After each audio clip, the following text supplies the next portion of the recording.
And the only one he missed in this game was by a foot from 48 yards.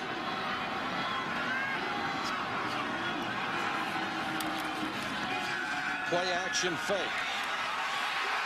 Caught for a first down by Connor Vernon. Again, that's a play where Cincinnati has got to be thinking run. You use the play action to get your best receiver open. Watch how fast Vernon gets out of this break. Renfrey throws this right away. He's so smooth. He's so good out of his break. And Cheatham, who's one-on-one coverage, he can't let him get over the top of him, so he's got to start bailing. But that's two guys who have thrown they've thrown and caught a lot of balls between the two of them. You wouldn't want to bet against 2 or 3 runs here, would you? No, not at all. First and goal with 1:49 left to go in the game. Snead is the running back. Snead gets the ball. And now if you're Cincinnati, you've got to start working on those timeouts. Otherwise, you're not going to have any time left. And that's exactly what Stripling's going to do. I was just going to say, what we've been talking, of course, there's going to be a turnover in the coaching staff. Butch Jones already gone to Tennessee as the head coach. Steve Stripling will join him, but serving as interim. But because of the small staff, I was wondering, who's their clock guy? Because every staff has a guy who knows the clock and can make suggestions strategy-wise, but this was a good timeout by Cincinnati. They're all doing double or triple duty, and sometimes things are going to fall through the cracks, and it's not their fault. No, but that was a good use of timeout there. Capital One Bowl Week continues tomorrow. 3 more games at 2 o'clock. It's Ohio against Louisiana Monroe in the AdvoCare V100 Independence Bowl. Then at 5:30, Rutgers, Virginia Tech, and the Russell Athletic Bowl. And at 9, Minnesota and Texas Tech square off in the Meineke Car Care Bowl of Texas.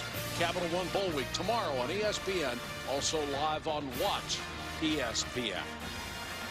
Well, if Cincinnati is going to use a timeout after second down and a timeout after third down, presuming no score, then Duke is only going to be able to work it down to around 110 and maybe kick a field goal. 110's a lot of time. It is. Cincinnati. And your goal if you're Duke is obviously you want to get 7. Now you go into the Wildcat, which they've shown they can throw, but if you could get this under a minute with a score and use the timeouts, it's a perfect scenario. Knecht gives it to Snead. The ball come out. Oh, man.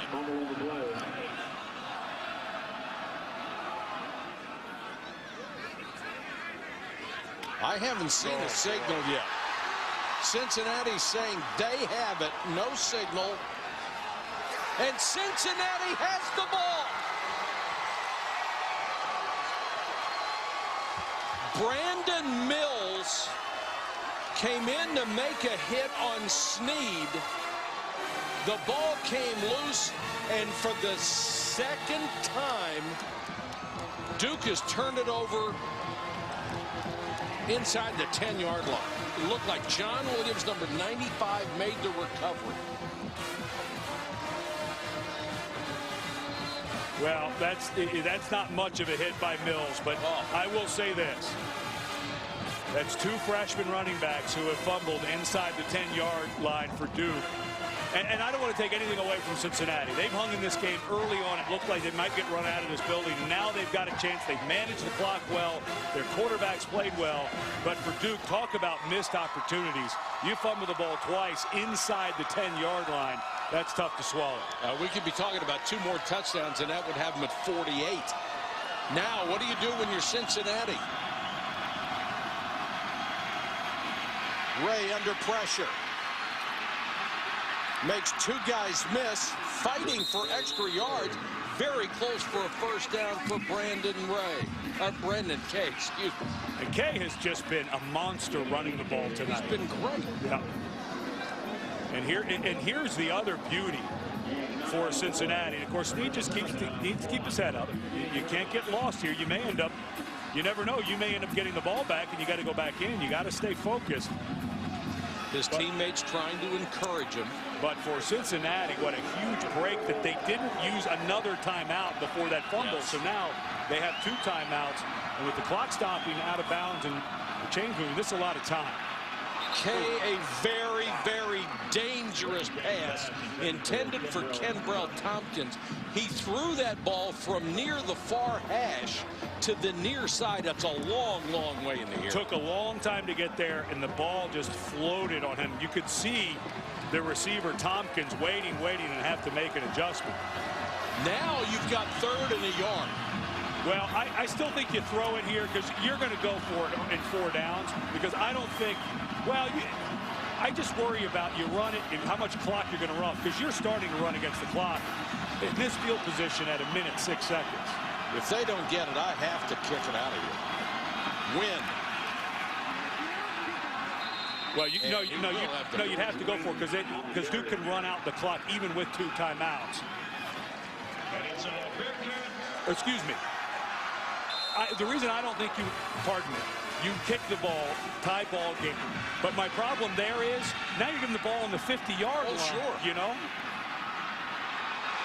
Kelsey, the big tight end with the game's biggest play, 83 yards.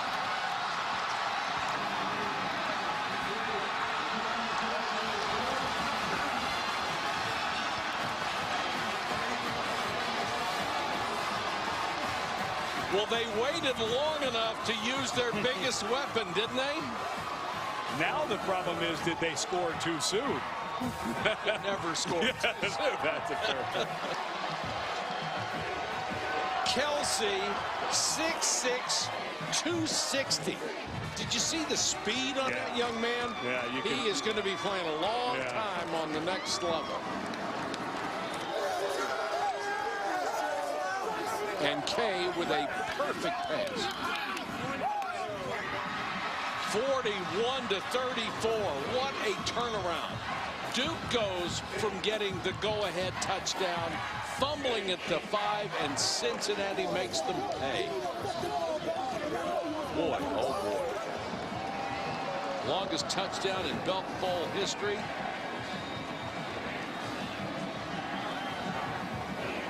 Boy, if you're the quarterback, you're just thinking, I got him, I got him, I got him. Yeah, and the safety had moved over to the middle of the field. Young Weissman, because there was a route going off to his left, he slid over just enough.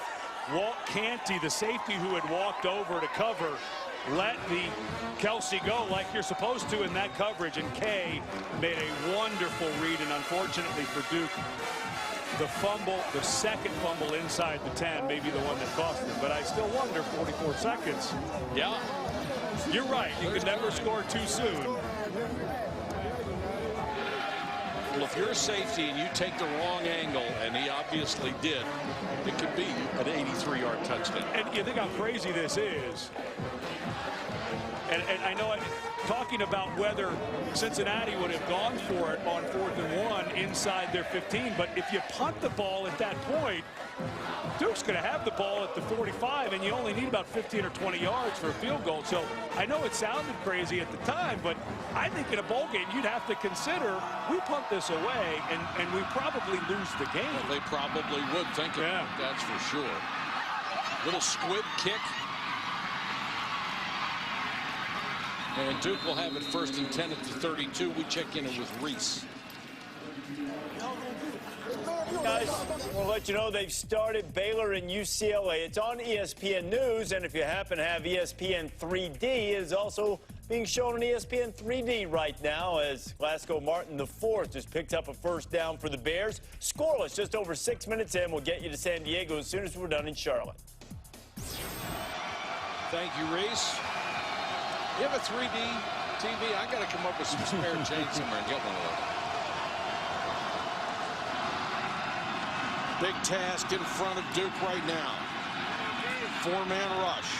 Complete pass to Crowder at the 45. It's going to be a first down. They'll stop the clock momentarily at 32 seconds. And really smart here by David Cutcliffe. You have 3 timeouts. Because you need a touchdown, every second's going to count. Even though the clock stops, once the officials set the ball, it starts. And especially because it's not a long game, so it's not going to take long. That was a really smart timeout, because at 32 seconds with 3 timeouts, it's about extending the game as long as possible. And that would have cost them probably 7 or 8 seconds had they not used that timeout. They did a study in the NFL quite a while back that said a pass over 20 yards downfield will take about 13 seconds for everybody to get down there and for you to clock it. So if you're going to hit it, to have those timeouts in your back pocket. Huge. Player of the game, our Capital One player of the game, Brendan Kay. 332 yards passing, some critical runs.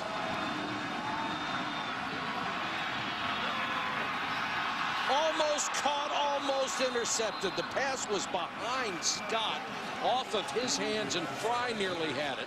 There's a marker down back near where the pass was thrown.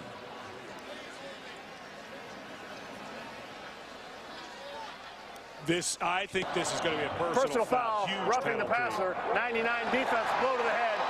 15-yard penalty, automatic first down. Dan Giordano, a senior, with 15 yards. Yeah, and you think about, the left hand right into the face mask. And here's the thing, that 15 yards is gained by Duke with no time off the clock. Exactly. Because the clock is on time or even a touch early, because the coverage has not been bad by either team tonight. It's just been pretty good quarterback play. I agree. Renfrey, another short Clock. Because the clock is melting away, that 15 yards with no time running off, not just the 15 yards, but no time run off, is huge. Duke about at the point where they can get Hail Marys out of this. Renfrey hit the ball, is intercepted. Picked up by Nick Temple. And Nick Temple is going to score for Cincinnati. Malik Bomar, who has made one big play after another tonight, got the hit on Renfrey, and he really drilled him. The ball popped loose, and it's a touchdown. Well, and unfortunately for Duke and Renfrey, he's still down. That was a big, clean hit by Malik Bomar, who came completely unblocked. And unfortunately for Sean Renfrey, his last play for Duke may be a tough one. That's just a tough way for a young man to go out. Yeah, he was drilled. But give credit to Steve Stripling and this pared down defensive staff for Cincinnati. They brought a timely blitz. Bomar came on the side away from the running back. And Renfrey, unfortunately, never saw Bomar coming. You can see the back lined up to his left. And here's, from the outside, is Bomar's going to come. There is nobody to that side to pick him up, because Bomar was lined up on a receiver. Renfrey had no clue he was coming.